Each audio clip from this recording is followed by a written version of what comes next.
Okay, let's get started on this Bantu Knot Crown style. I'm starting on damp hair, and I'm going to section off my hair, the front. I'm going to do 5 Bantu knots, and in the back I'm going to do a wash and go. You can do whatever style in the back, a braid out, twist out, perm out set, whatever you prefer.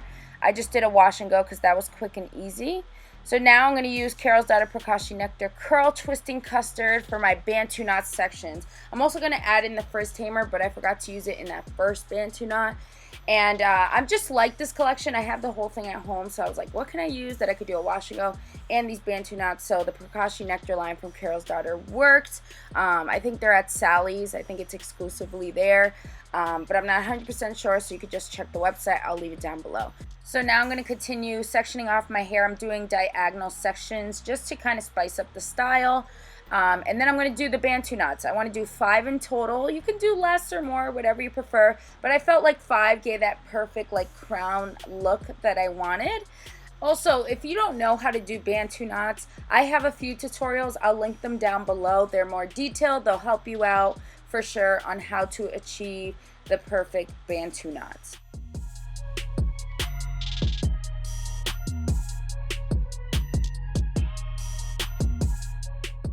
Okay, now that I have styled the front of my hair with the Bantu knots, I'm going to go on and style the back of my hair and define those curls. I'm going to use Carol's Daughter Pracaxi Nectar Wash and Go Leave-In as my base. So I'm going to just run that through, rake it in my hair. Then I'm going to follow up with their Style Control Gel. This combo is actually one of my favorites. If you follow me on Instagram, you know I always mention this combo. I always use it for my wash and goes. Just gives a really nice hold. Alright, now that the product is all applied, I'm going to go in with my diffuser for a few minutes just to help speed up the process.